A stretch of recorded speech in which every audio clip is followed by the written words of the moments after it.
नमस्ते दोस्तों, एक बार फिर आपका हार्दिक अभिनंदन। कक्षा 10वीं की जो हिंदी की पाठ्य पुस्तक है उसका पद्य बा का दूसरा अध्याय है तुलसीदास। तुलसीदास का नाम किसी का परिचय का मोहताज नहीं है।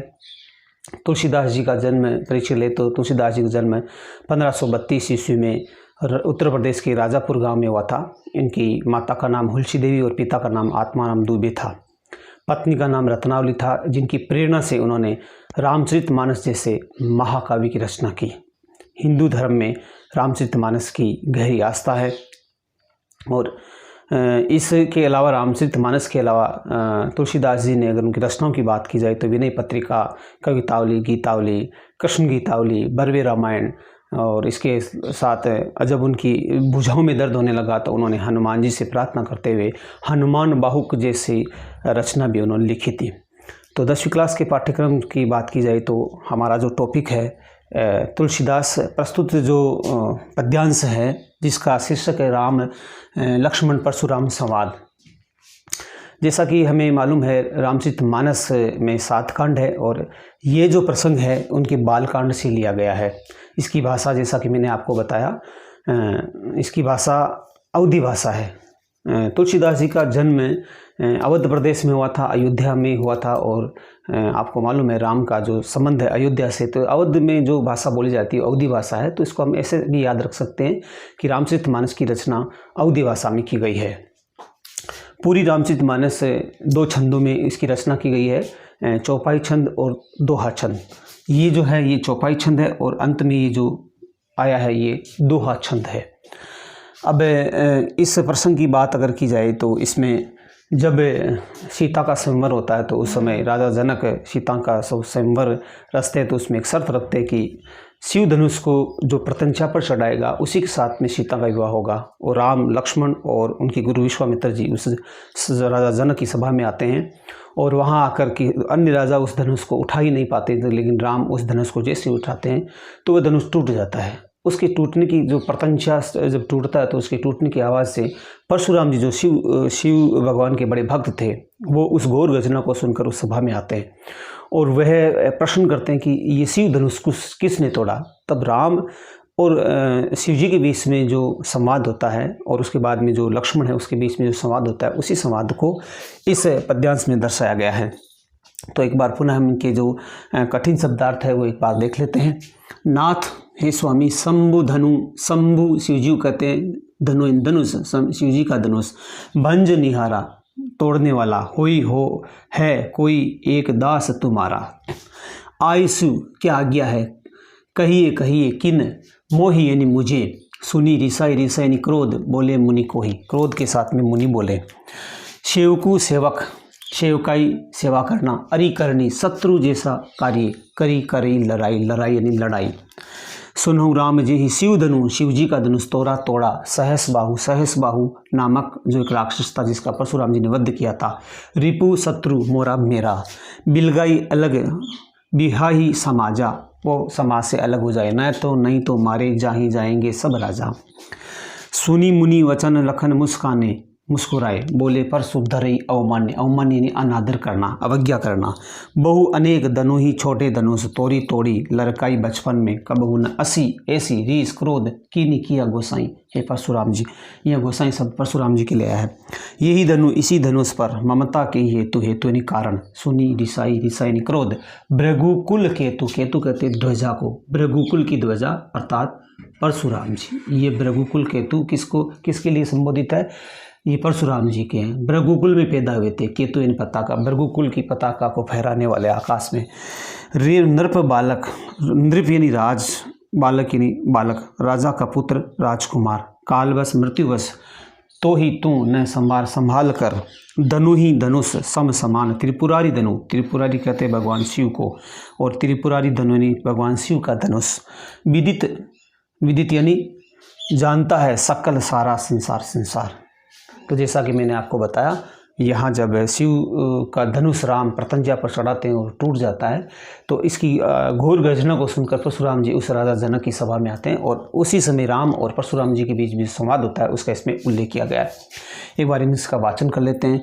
नाथ शंभु धनु भंज निहारा, होई कोही एक दास तुम्हारा, आए सु कहा कहिए किन मोही, सुनी रिसाई बोले मुन कोही, सेवकु जो करे सेवकाई, अरि करनी करी करई लड़ाई, सुनहु राम जेहु शिव धनु तोरा, सहस बाहु सम रिपु मोरा, सो बिलगाऊ बिहाई समाजा, न ते मारे जाहि सब राजा, सुनि मुनि वचन लखन मुस्काने, बोले पर सुधरहि माने, बहुधनु ही तोरी लरकाई, कबहुन असीस कीनी गोसाई, एहि धनु पर ममता कही हेतु, सुनी रिसाई कह रघुकुल केतु, रेंद्रप बालक काल बस बोलत तो ही न संभार, धनु सी सम त्रिपुरादि धनु विदित सकल संसार।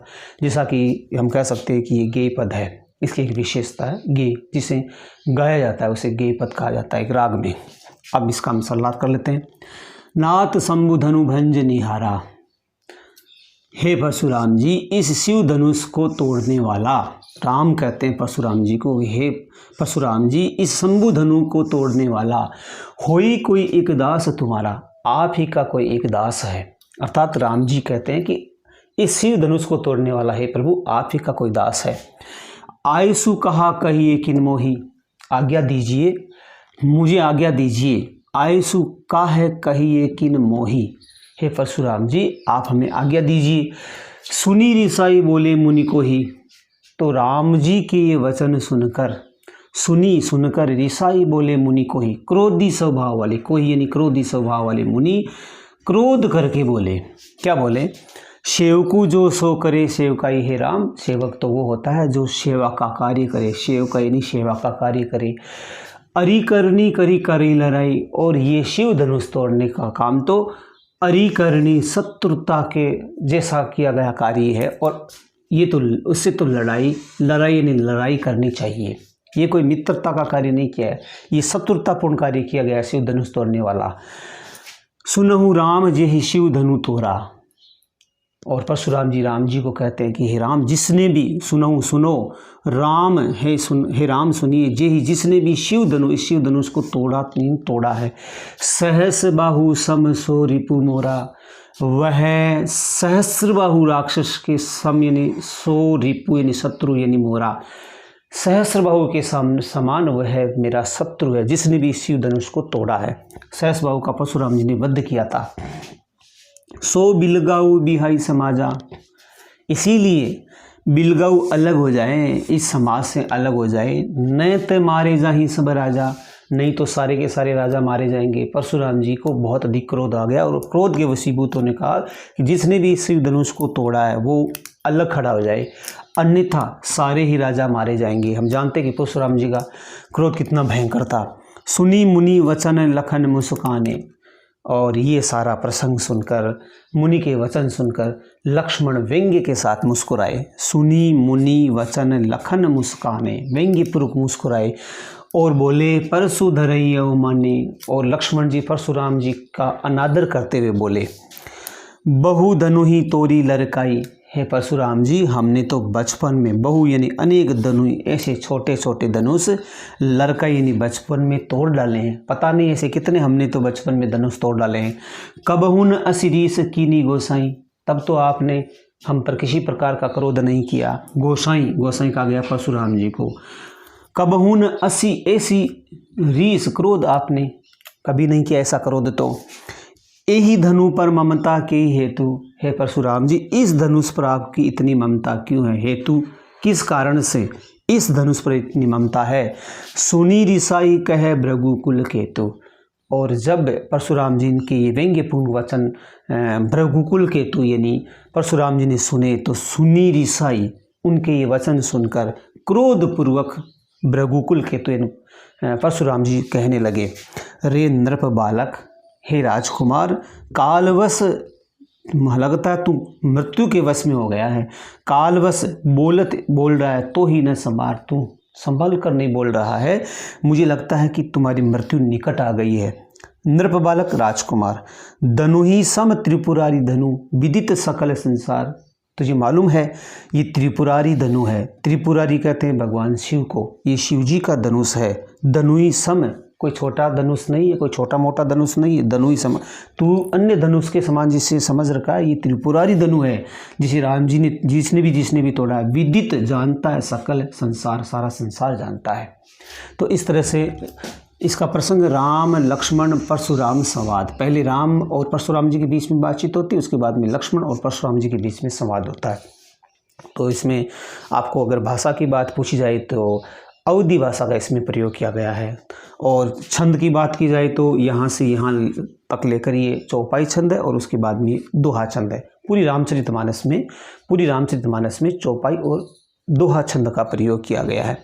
और तीसरा बात है कि ये कौन से कांड से लिया गया है, तो ये रामचरितमानस के बालकांड से लिया गया है। रामचरितमानस में जो 7 कांड है उसमें से ये बालकांड में से लिया गया है। किस किस के बीच में बातचीत हो रही है? राम लक्ष्मण और परशुराम के बीच में बातचीत हो रही है। समझता हूँ कि आपको ये वीडियो अच्छा लगा होगा और मेरे अगला जो टॉपिक होगा वो तुलसीदास पर होगा। शेष जो बचे हुए उनके रामचरितमानस का जो बालखंड है, जो पाठ्यक्रम में है, वो मैं लेकर आऊँगा। आप मेरी वीडियो लगातार देखते रहें, लाइक करते रहें। थैंक यू, धन्यवाद।